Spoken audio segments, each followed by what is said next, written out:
तरह से उपासना होती है। नवदुर्गा 10 विद्या, और जिसमें नवदुर्गा में तो सभी जानते हैं नवदुर्गा को। That's the other door. Navdurga कौन कौन है? प्रथमम शैलपुत्री च, द्वितीयम ब्रह्मचारिणी, तृतीयम चंद्रघंटे, कूष्मांडेति चतुर्थ, पंचमम स्कंदमाते, षष्ठम कात्यायनी, सप्तमम कालरात्रि च, अष्टमम महागौरीति च, नवमम सिद्धिदात्री। अब इतने सालों से सुन रहे हैं तो इतना तो एग्जाम लेना बनता ही है। और फिर 10 विद्या। अब नवदुर्गा सबको पता है कि ये नवदुर्गा जो है ये भगवती के शक्ति के 9 स्वरूप हैं। भगवती शैलजा रूप में, शैलपुत्री के रूप में प्रकट हुई जब सती ने शरीर छोड़ा, और उसके बाद शैलपुत्री के बाद ब्रह्मचारिणी बनकर तपस्या की, और फिर चंद्रघंटा बनकर भगवान शिव को शांत किया, और फिर उसके बाद कूष्मांडा बनकर संसार को स्टेबल किया, स्थिर किया, ब्रह्मांड को प्रकट किया, और फिर स्कंद माता बनकर स्कंद को उत्पन्न किया। स्कंद कौन है? कार्तिकेय भगवान। फिर कात्यायनी बनकर, कात्यायन ऋषि की पुत्री बनकर महिषासुर का संहार किया, मोह का संहार किया। फिर कालरात्रि बनी, और फिर महागौरी, और उसके बाद है सिद्धिदात्री।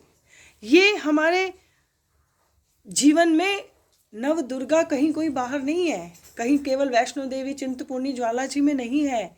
हम बार बार यही बात करते हैं हर बार। We are worshipping because we want to awaken our own Durga. Otherwise, there is no point. Durga वहाँ जागृत है, वहाँ जागृत है, वहाँ जागृत है, इससे आपको कुछ नहीं मिलेगा। आप एक बार जाओगे फ्लाइट लेकर, प्रणाम करोगे, उस जागृत एनर्जी को ले आओगे, और फिर आप उसी माया में घूमने लगोगे। हमारे जीवन सार्थक कब होगा? हमारा जीवन जब हम अपने अंदर की दुर्गा को जागृत करेंगे, हम अपनी एनर्जी को मूलाधार से उठाकर ब्रह्म चक्र में ले जाएंगे, और फिर उस परमात्मा से उस पराशक्ति को मिला देंगे। क्योंकि बात भगवती राधा की हुई, तो दुर्गा राधा ये 2 अलग अलग स्वरूप हैं। दुर्गा जो है वो क्या करती है? वो सभी जगह ओमनी प्रेजेंट होकर शक्ति के स्वरूप को प्रकट करती हैं।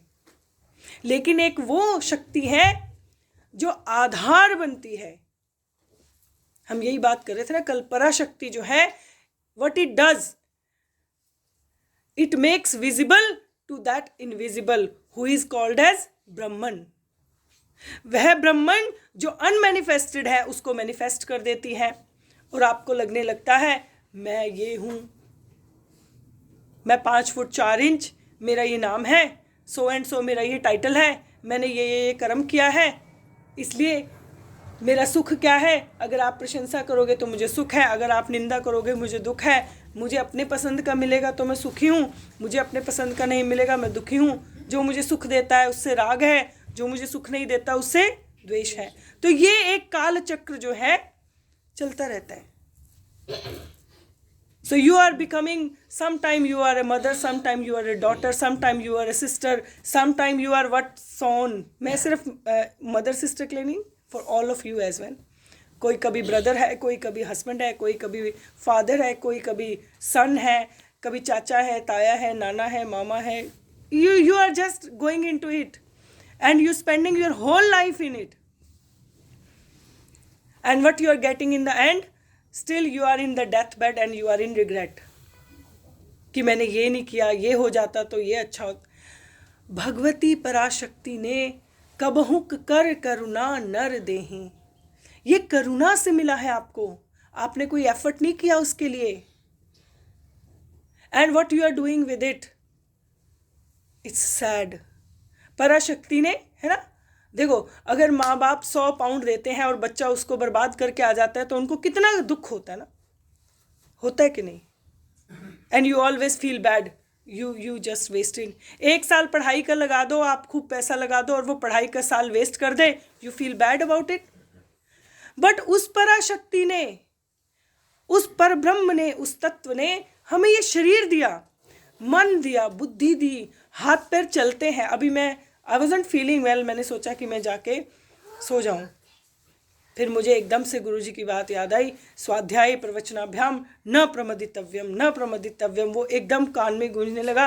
मैंने कहा कोई बात नहीं, सो तो बाद में भी सकते हैं, दीदी यही है, कोई और गोली दे ही देंगी। क्योंकि हम किस में लगा रहे हैं? हम थोड़ा सा पैसा वेस्ट करते हैं तो दुख हो जाता है, हम थोड़ा सा टाइम वेस्ट कर देते हैं तो दुख हो जाता है, लेकिन जीवन वेस्ट हो रहा है। उस पराशक्ति ने, उस परब्रह्म ने हमें इतना कुछ दिया और हम उसको वेस्ट कर रहे हैं। That energy we are wasting, क्योंकि हम उस काल चक्र में फंस गए हैं जो सोसाइटी ने बना दिया। भैया तुम्हें ये करना चाहिए इस एज तक, इस एज तक तुम्हें ये करना चाहिए, इस एज तक ये करना चाहिए, फिर मर जाना चाहिए, बस। We forget about it.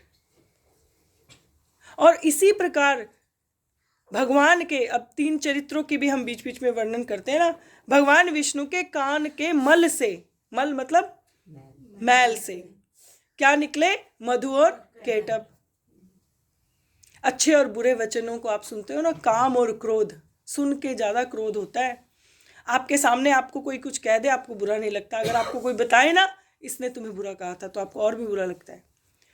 देखने के बाद चाहे बात समझ में भी ना आए कोई चीज़, लेकिन कोई बताए ना ये बहुत अच्छी चीज़ है, इसको होना चाहिए हमारे घर में, तो हम उसके लिए जरूर एफर्ट करते हैं।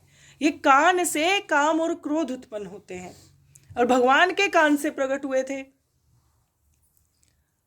तो उस समय मारना तो भगवान को ही था, लेकिन ब्रह्मा जी ने स्तुति किसकी की? निद्रा देवी की, क्योंकि भगवान सो रहे थे। त्वम स्वाहा त्वम स्वधा। एक बात और याद रखना कि सारे जितने पुराण हैं ना, लोग कंफ्यूज रहते हैं। शिव पुराण में शिव को, अभी जब गणपति की बात आ रही थी तब यही था कि गणपति में गणपति को ही महान माना जाता है, महागणपति में। और जब शिव आते हैं तो भगवान शिव को पुराण में, विष्णु पुराण में भगवान विष्णु को महान माना जाता है। भगवती देवी आ गई हैं तो देवी को महान माना जाता है। भाई एक ही है। आपकी आंख अगर अच्छी चॉइस करेगी तो आपकी आंख की तारीफ हो जाएगी। आपके कान अगर अच्छी चॉइस करेंगे तो आपके कान की तारीफ कर देंगे। आपके हाथ कुछ अच्छा बनाएंगे तो आपके हाथों की तारीफ कर देंगे। आपके पाँव कुछ अच्छा डांस करेंगे, कुछ अच्छी जगह चल के जाएंगे तो आपके पाँव की तारीफ हो जाएगी। इसका मतलब ये तो नहीं है कि आपकी नहीं हो रही तारीफ। किसकी नहीं हो रही? You are the same person. उस परब्रह्म के ये 5 जो पंचदेव उपासना है, ये उसी का ही स्वरूप है, लेकिन उसको मैनिफेस्ट कौन करती है? कहा पराशक्ति। और वो उससे अलग कभी नहीं है। हमेशा यही कहा गया, सिय राम में सब जग जानी। अकेला राम नहीं है, अकेला सिय नहीं है। एक ये तत्व जो है वो समझने वाला है। क्योंकि हमारे धर्म प्रचारकों ने, गुरुजी हमेशा कहते थे कि सत्य से बड़ा दूर कर दिया। प्रकृति और पुरुष को अलग अलग समझाते हुए इतना अलग कर दिया कि उसकी पर्सोनिफिकेशन, उसकी प्रेजेंटेशन सब अलग अलग हो गई और लोगों के दिमाग में वहम ज़्यादा हो गए। आज अभी किसी के घर गए थे, वही मुझे बात तो वहीं से शुरू की थी। उसने कहा कि नहीं, आज तीसरा नवरात्र है चंद्र घंटा का, तो यही कलर पहनना चाहिए और यही वाली मिठाई चढ़ेगी। लो, ये कहाँ से आया? कहा जी इंस्टाग्राम से। तो मैंने कहा इंस्टाग्राम वाले सबसे बड़े महात्मा है कि देवी भागवत में जो लिखा है, या मार्कंडेय पुराण में लिखा है, या दुर्गा सप्तशती में लिखा है? कौन शास्त्र का ज्ञाता कौन है? अभी पीछे भी एक बहुत अच्छे इस्कॉन के हमारे स्वामी जी हैं, वो कह रहे थे कि हर कोई कह रहा है भगवान ने, कृष्ण ने गीता में कहा है। क्या कहा है? कहाँ लिखा है? कुछ भी, कोई भी कुछ भी कह रहा है। आयुर्वेद में ही लिखा है। उनको पूछो कितनी बार आयुर्वेद पढ़ा है।